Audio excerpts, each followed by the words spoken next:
Hello दोस्तों, कैसे हैं आप लोग। आशा करता हूँ स्वस्थ होंगे और अपनी जिंदगी में खुश होंगे। एक बार फिर से आप लोगों का स्वागत है मेरे चैनल द क्राइम बॉक्स में।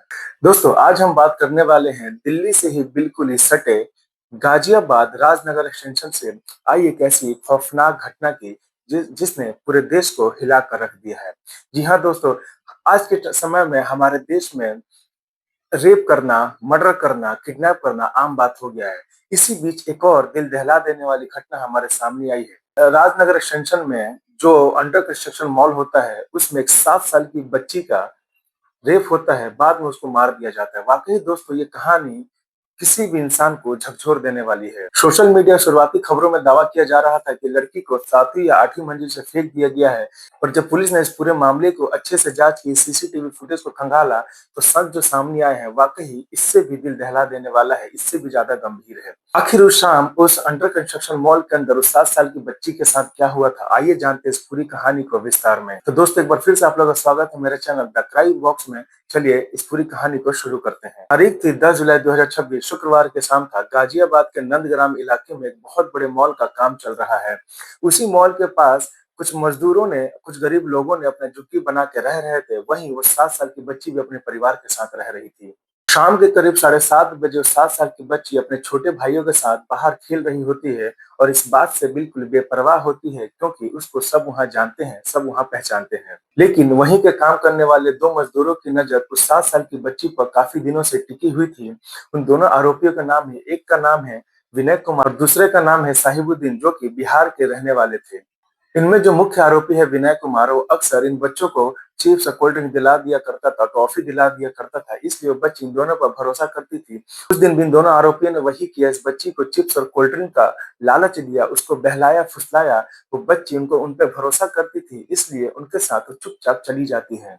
सीसीटीवी फुटेज में साफ दिख रहा होता है कि करीब शाम के 7:40 पर दोनों आरोपी इस बच्ची का हाथ पकड़कर मॉल के अंदर ले जा रहे हैं। आरोपी 7 साल की बच्ची को लेकर इस मॉल के तीसरी मंजिल पर जाते हैं, जहां एक कोने में सुनसान और काफी अंधेरा कमरा होता है। उस कमरे के अंदर सिर्फ कंक्रीट होता है। इन दोनों आरोपी ने पहले से ही शराब पी रखी होती है और फिर उसके बाद बच्ची के साथ दोनों मिलकर सामूहिक बलात्कार करते हैं। जब वो 7 साल की बच्ची दर्द से चीखी चिल्लाई, तो इन दोनों आरोपियों को लगा कि अब हम पकड़े जाएंगे। तो पकड़े जाने के डर से विनय कुमार, जो मुख्य आरोपी है, वो वहां पे बड़ी मोटी लोहे की रॉड उठा लेता है और रॉड उठाकर उस बच्ची के सर पर तबातोड़ 17 वार करता है, जिससे उस लड़की की वहीं दर्दनाक मौत हो जाती है। और इतना ही नहीं, पोस्टमार्टम की रिपोर्ट के हिसाब से इस बच्ची के शरीर में 25 से ज्यादा चोटें थी, घाव था और बच्ची का पैर टूटा भी मिला। पोस्टमार्टम की रिपोर्ट के मुताबिक बच्ची के शरीर पर 25 से ज्यादा घाव थे, चोट थी और बच्ची का पैर भी टूटा हुआ था। हैवानियत यहीं खत्म नहीं हुई। बच्ची की जान लेने के बाद वो आरोपी अपना सबूत मिटाना चाहते थे। वहीं तीसरी मंजिल पर लिफ्ट लगाने के लिए खाली जगह छोड़ी गई थी, जिसे लिफ्ट शाफ्ट कहा जाता है। वो आरोपी सीधा तीसरी मंजिल से उस बच्ची को नीचे फेंक देते हैं, जो कि बेसमेंट 2 में जाकर वो गिरती है। यही वजह थी कि शुरुआत में लोगों को लगा और मीडिया को लगा कि बच्ची को 7वें 8वें मंजिल से फेंका गया है, क्योंकि उसके शरीर पर चोट के निशान बहुत थे। उधर जुग्गी में रात के 9 से 10 बज चुके थे और घर वाले पागलों की तरह उस बच्ची को ढूंढने की कोशिश कर रहे थे, क्योंकि बच्ची घर के आसपास ही खेल रही होती, उसी जुग्गी के आसपास खेल रही होती है, पर बच्ची अचानक से गायब हो जाती है। उसके छोटे भाई बहन भी बताते हैं कि बहन यहीं पे खेल रही थी, पर वो अचानक से पता नहीं कहाँ चली गई, हमें नहीं पता। बहुत तलाश करने के बाद जब बच्ची कहीं नहीं मिलती है, तो रात करीब 1 बजे उसके माता पिता पुलिस स्टेशन जाते हैं और अपनी बच्ची को खो जाने की रिपोर्ट लिखवाते हैं। पुलिस देरी ना करते हुए उस रात को हाथ में टॉर्च लेकर उस अधबने अंडर कंस्ट्रक्शन मॉल के अंदर जाती है। जब वो तीसरी मॉल पर पहुंचती है, तो देखती है कि वहां पे बच्ची के चप्पल और खून के बूंदे और खून से सनी वो रॉड मिलती है। पुलिस इतना देखती है तो उसकी आंखें फटी की फटी रह जाती है कि आखिर उस बच्ची के साथ क्या हुआ है।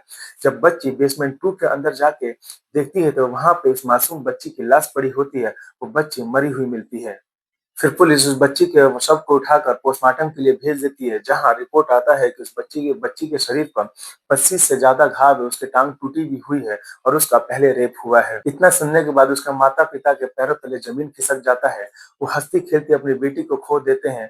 पुलिस बिना वक्त गंवाए उन दोनों आरोपियों खोज में लग जाती है और सीसीटीवी अच्छे से खंगालती है। जब दोनों आरोपियों की पहचान हो जाती है, तो विनय कुमार और शहाबुद्दीन को गिरफ्तार कर लिया जाता है और उसको जेल भेज दिया जाता है।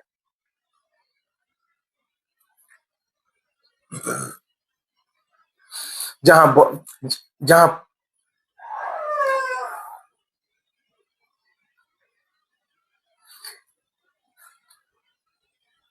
जहां दोनों आरोपियों से बहुत ही कड़ाई से पूछताछ होती है कि क्या तुमने जब जब पुलिस वाले दोनों आरोपियों से पूछताछ करते हैं, बहुत ही कड़ाई दिखाते हैं, सख्त जब पुलिस वाले दोनों आरोपियों को जब पुलिस वाले दोनों आरोपियों से पूछते हैं